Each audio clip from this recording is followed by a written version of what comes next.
the idea of the future, and bliss postponement in our society. Uh-oh. All right, so this one is also a really big topic. What are you looking for? My binder. Oh, it should be somewhere. This is a topic that I wanted to cover because I think that one of the things, too, that students need to be reminded of in our society. I don't know if this is true everywhere, but I definitely see it in our society. It's the idea of this idea that you're going to be at peace and in a blissful state at some other time. But definitely right now is not that time. And so we're trained to this. The reason I talk about this in our society, especially in Western society in general, is that when we're talking about patterns, we're talking about patterns of learning. And we were talking about how we're taught very specific kind of ways that we learn things, right? So modalities of learning.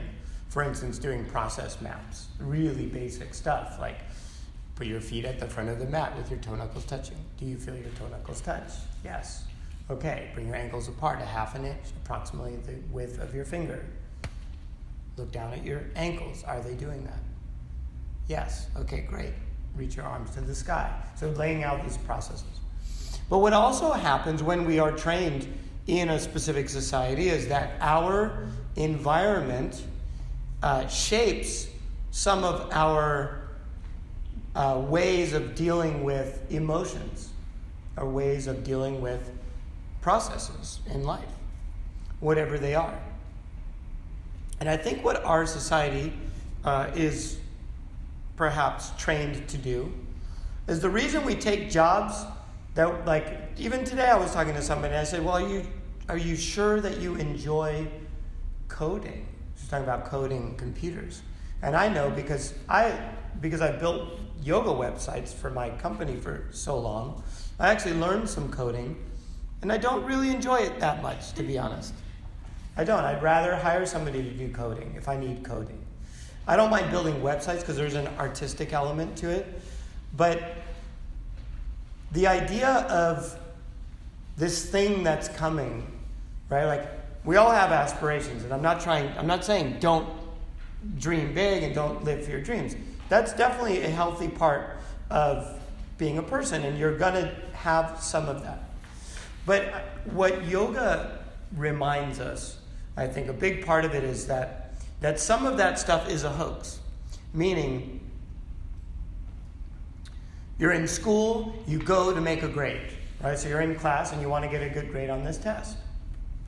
Great, so you go into school and you're a kid and you're taught if you get good grades, then you'll be able to go off to the next school, right? Which is, let's say, middle school.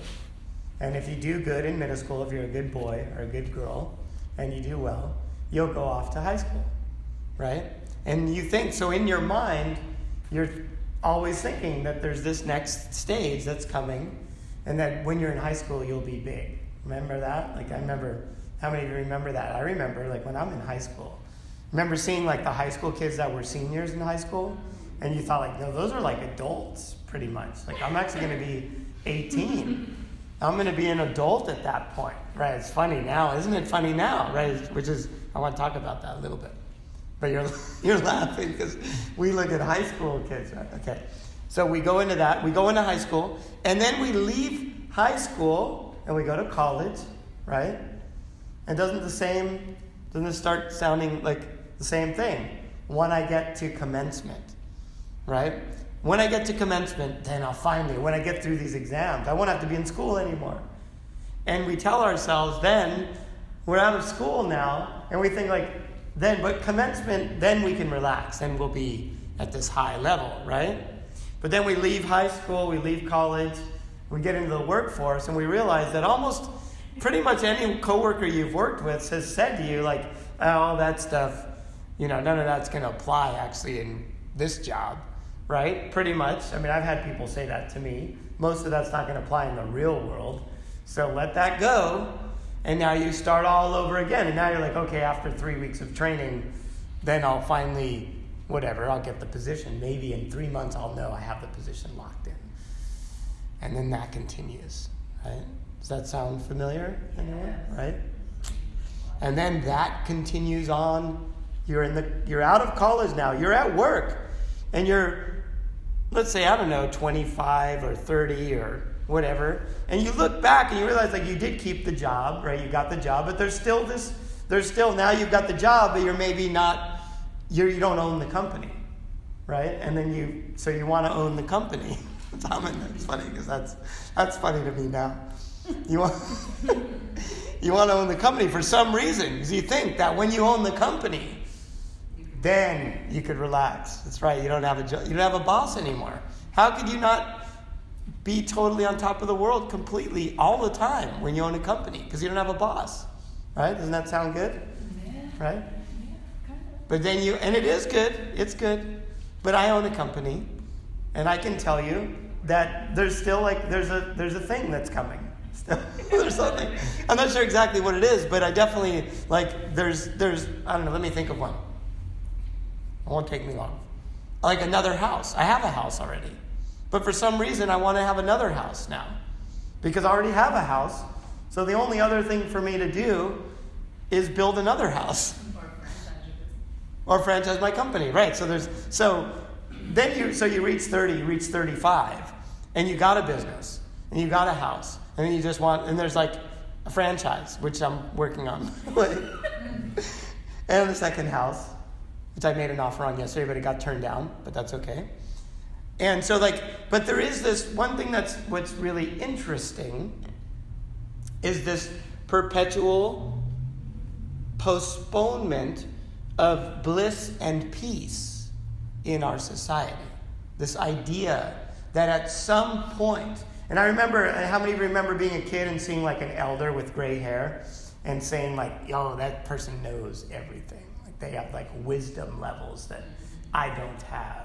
And so on and so forth down the line, to where you realize at some age, you realize, or hopefully, not everyone does though, but there is a point in your life where you realize the game. You realize the interconnectedness of all things. You realize the sort of suddenness and quickness of life, like how long you've lived and how quick, that's like a blink of an eye, right? Because we've all, even you guys in your 20s or 30s, you realize that as well. And you realize at some point you say, you know what? I think it's time for me to arrive in this bliss state of consciousness. That I no longer need to always postpone my happiness. And that awareness, although it may seem, because we're already yoga adepts, like you guys probably have already practiced enough to become really aware of this idea that there is all of the things of the world that we chase, whatever they are, the house, the car, the person, if you're single, then it's also, there's when I'm married, right? There's that whole side. And that all of those things that you chase are for a feeling in the end, right? And what is that feeling? So I'm asking you, what is it? Contentment, right? Or bliss, or whatever you want to call it. Let's say contentment. That's a good word. That's a perfect way to describe this concept. And then you come to yogis, and yogis will say, all that stuff you've learned, forget it. There is only presence of mind, right? And it's the focus is no longer on the things. Like I was telling one of my friends the other day, I was saying, you know what, if all my stuff is lost, I'd still be okay. And he's like, how could you say that? I'm like, I'd be okay. He's like, no, but don't go there and all this stuff. And I'm like, listen, it's all okay. Stressed out. He got all stressed out. I made him all crazy.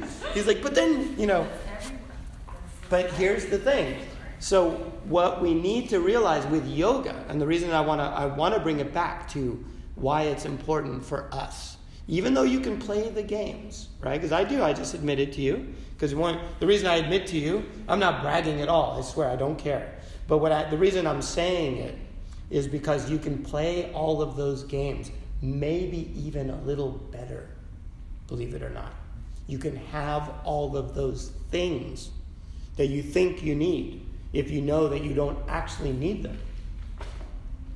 And because we live in a society that is trained that these samskaras are embedded in our hardwired in almost, that postpones bliss till what? So we're supposed to be at bliss?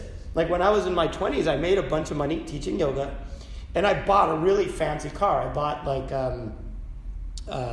whatever. It was like, at that time, it was a brand new Acura Legend, which was a coupe. It was like a really fancy, it was a $55,000 car, which in 1995 or whatever, people would see me in that. They'd be like, oh, that's your dad's car. As a matter of fact, a cop pulled me over once because he didn't believe it was my car. And what I would say is the same thing I'm saying to you right now, is that though advancing and learning and all that stuff is part of our society, and that's wonderful, but also don't postpone your bliss. And yoga is a space where we come together, not to just get fit and listen to music and stretch and like see cute other attractive people and whatever, and all these, and be entertained and all that stuff. And all that stuff, those are all part of the reasons too.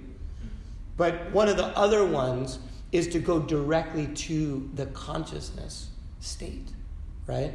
To that state of bliss, that state of, you know what? Not when I'm not going to work my whole life just to survive, just to pay the bills, to survive, to think of the next level, to go to the next level, just to, what? Retire when you're 65 and you're so old that you can barely enjoy that fast car because when you make turns it hurts your neck? Right? Doesn't that sound like we're being set up for that in a way? Right? We're sold this idea of that happiness is this thing that you would have when you're old or whatever, like the wisdom and all of that stuff. Then you get to retire and then you can relax. But until then, no, you're not there yet. And then when you get to be a little bit older, now I'm older now. My friends are grandparents, actually. I was telling my wife that, I'm like, you know what? If we don't think we're old, but our friends are grandparents, we're delusional, because my friends are the grandparents now, right? So I am of grandfather age, even though I'm not technically a grandfather. But when all your high school friends are, and you and you look at your life, and you've been studying yoga for years and years, and you realize these things are all sort of a game, you have to stop and say, okay, you know what? I am here. I've arrived. Thank you very much. And when somebody else tries to sell you something or some other idea, you can still play those. It doesn't necessarily take away, like I was saying, I still will get another house or whatever. Not, by the way, that part of it's not with my own money, oddly enough, because I guess I manifested the ability finally for people to trust me enough to invest with me. It's not even my money, just for the record.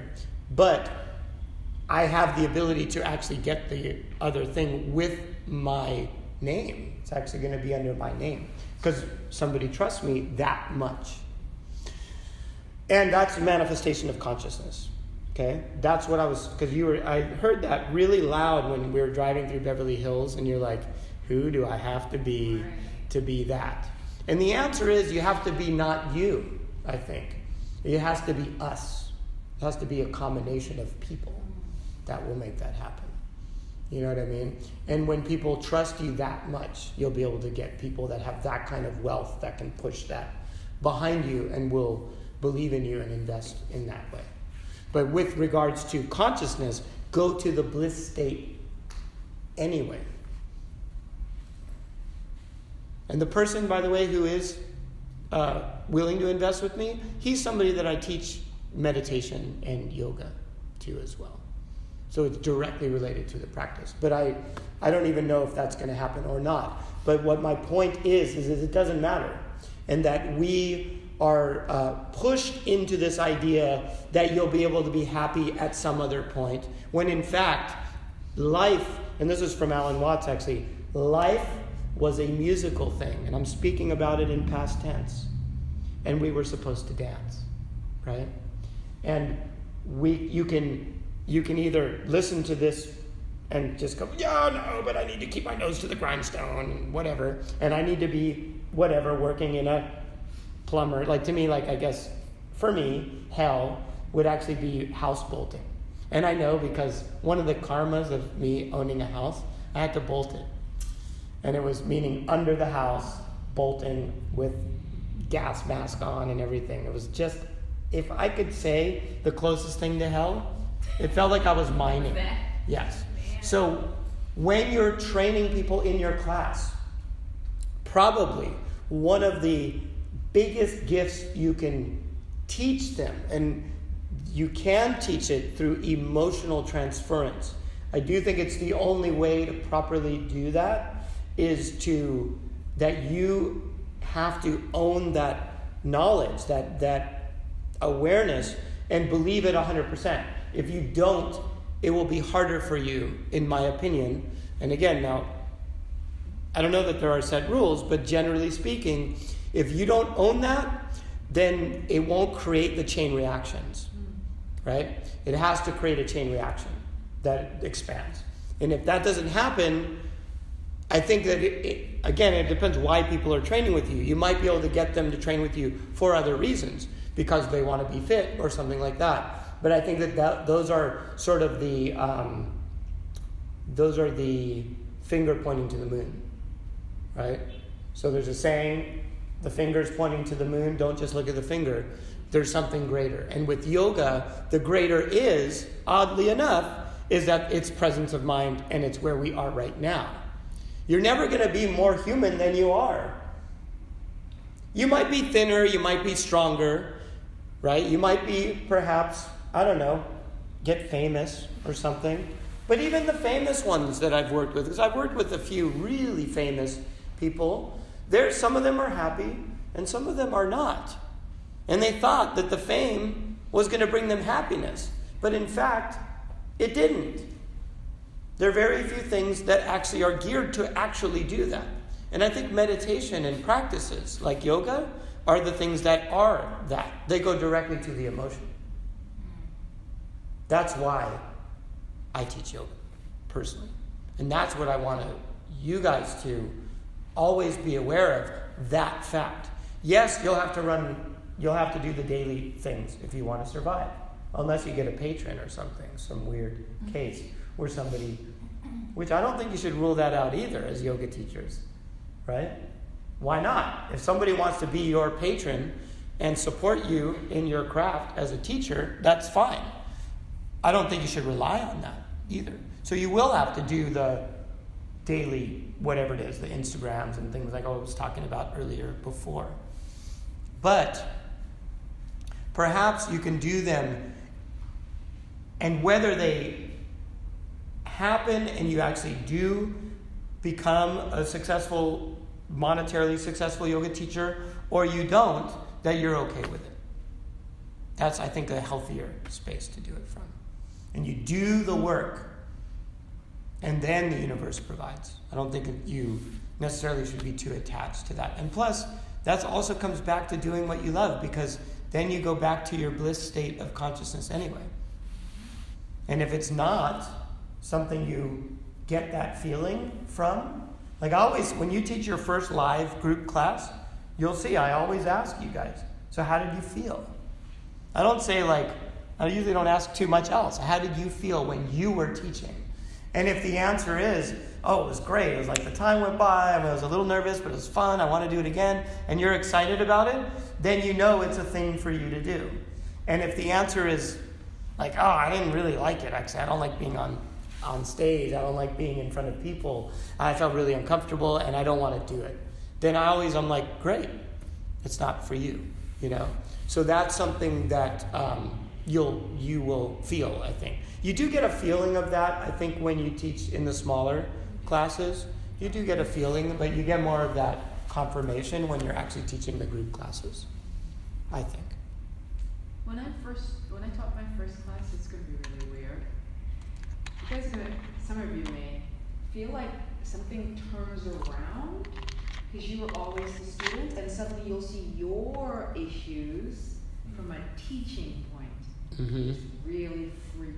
Mm-hmm. It's just the same as when you're a student, but suddenly it's all there in all the students and the way you're reacting to what they're doing. Some of them not listening to you, some of them, kind of all of your stuff still comes up, but in a different way. Mm-hmm. It's trippy. Mm-hmm. Yeah. Yeah, I barely remember that, but I do know what you're talking about. Yeah. And where you see also you'll see other like traits in other people that are really obvious, and they're your own traits. The ones also typically that make you upset, there's sometimes those are the ones that you're like, whatever it is, like, oh, his mat's all dirty or something, whatever it is, and then you realize, like, wait a minute, my mat's all dirty, hold on. So this idea, so we do get caught up, and I'm not saying that like I never get caught up, I do, but I also am reminded through the practice over and over again that the idea of postponing my happiness, the idea of that at some point I'm going to reach this higher state, enlightenment or whatever, where I'm going to suddenly disappear and leave my body, that's something that I've come to terms with and let go. And just really important for yoga teachers. And that's why I always say, like, that's when I do get a little bummed out when I have to, like, when I have yoga teachers that are like bickering or something. I'm like, you guys are yogis. You've got to get past this. If we can't get past it, who's going to get past it? You know what I mean? Like, we're supposed to be awake individuals, which means that very little matters, because in the presence of mind that yogis have, it doesn't matter. These are small things, all of them. The money, the car, the house, all of it, the whole lifetime for that matter, right? In a way, even this lifetime is a small thing. As drastic as that may sound, but it is. It's like 10,000 days or whatever. I only have like 8,000 days or something like that left, right? Till we go and come back. I know, but 36,500 days. It's very important for us to remember these, in my opinion, again, as a yogi. Because yogis are supposed to stretch, right? Like you read about in books, and I think a lot of it is, that's why some people don't believe in yoga and stuff, because you read about in books that they're supposed to be able to like expand their consciousness to be all of part of the universe, and they're supposed to be able to bend time and be in two places at once. But I think that where that comes from is the consciousness state. What they're talking about really is states of consciousness that are reached when you practice yoga, or when you do these kind of ideas, when you practice these ideas. The I am consciousness, that meditation, those consciousness trainings, or even like, did you guys see there's a bunch of meditations? One of them is the universe in the palm of the hand. So on each breath, basically, okay, why don't I do this? I'll take us through it. You guys want to do it? Yeah. Okay, so this is to expand consciousness. So go ahead and just, lay down on your back. And for those of you at home, obviously, if you're sitting upright, that's okay, but we're in yoga class, so you can lay down on your back. And just breathe and relax. And first of all, whenever I teach my meditations, if you need to sleep, it's okay. It doesn't matter. Then you needed to sleep. So that's why we're doing this laying down. If you find yourself stressing out doing the visualizations, then let them go and just breathe and just relax. Because even that is a small thing. It's not that important. Okay, so we're going to start slowing the breath down.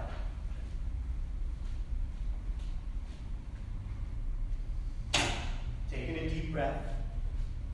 Exhale through the mouth and relax. So just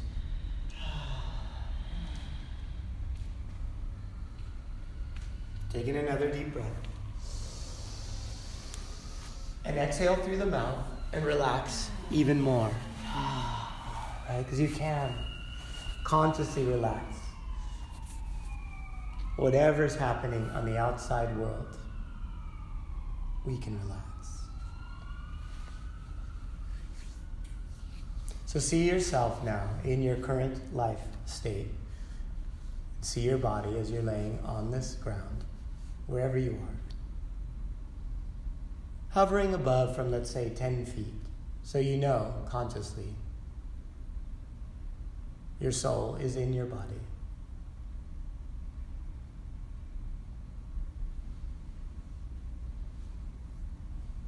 And as you look down, I want you to just see in the palm of your hand, imagine a little marble vibrating with infinite density. See its color, perhaps it's like a steel. For many meditators in this meditation say it's like a ball of steel or a ball of some kind of metallic density. But think of this thing as being so dense that it weighs more than the whole universe. And that's why it's vibrating with life. And then taking a deep breath. And as you do that, expand it out. So you're holding this marble in your hand and you're expanding it to the size of, let's say, a grapefruit. And now see it, and you see that it starts taking like a marble state, but it looks like a little galaxy in there. You could see that what you're holding in your hand, there's all these colors of purple and pink and stars and universes, right? Whole galaxies and multiverses exist within this thing.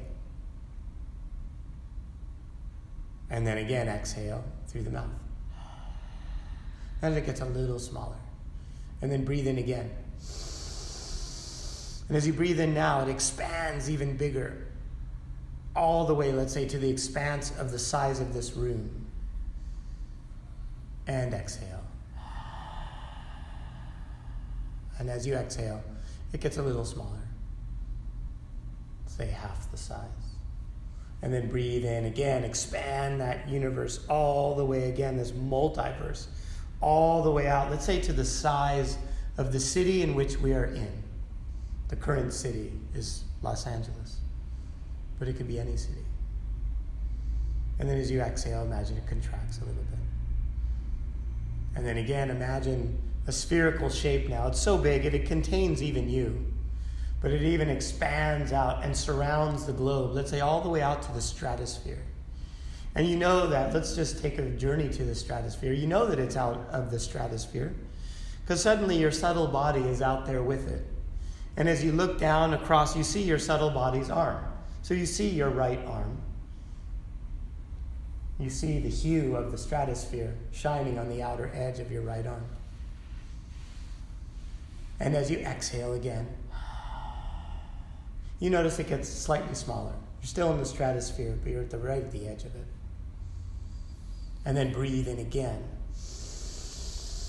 And expand now this multiverse, this symbol of space and time continuum, expands all the way out to our galaxy itself.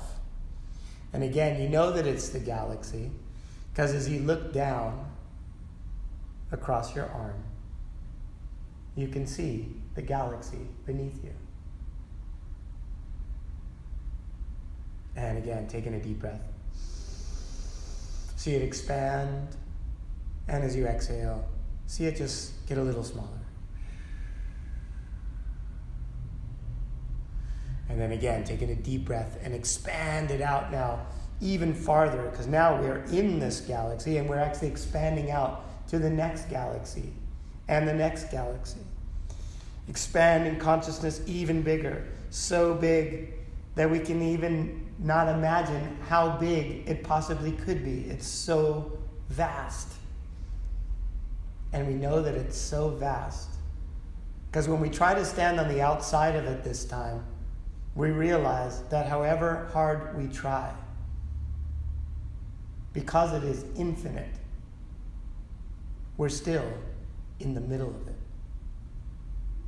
And we know we're in the middle of it because as we look down at our feet this time, we can still see the space-time continuum.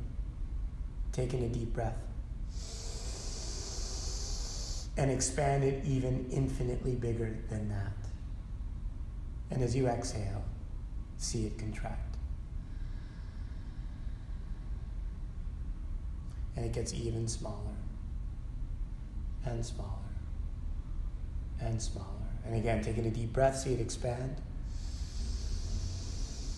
So imagine now it's like the size of, let's say, a basketball. And as you exhale and you see it get even smaller and smaller and even smaller. To now it's the size of a marble that you hold in the palm of your hand. See it vibrate again. See its density. Notice its frequency.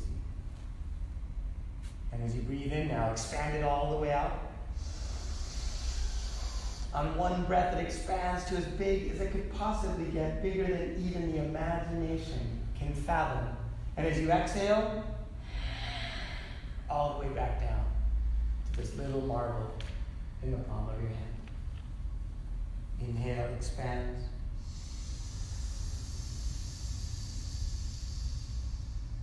Exhale, it contracts. All the way down to the palm of your hand.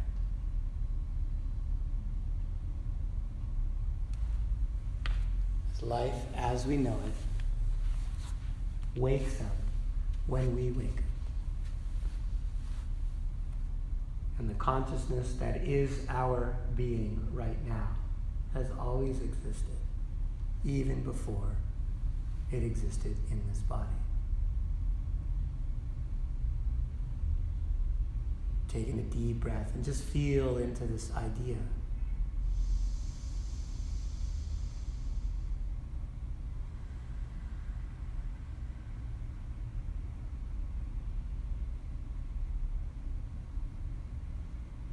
And then slowly just wiggle your fingers and toes.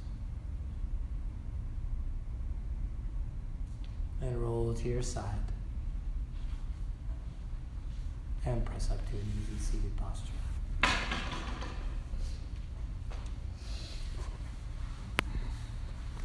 So that one is called The Universe in the Palm of My Hand meditation.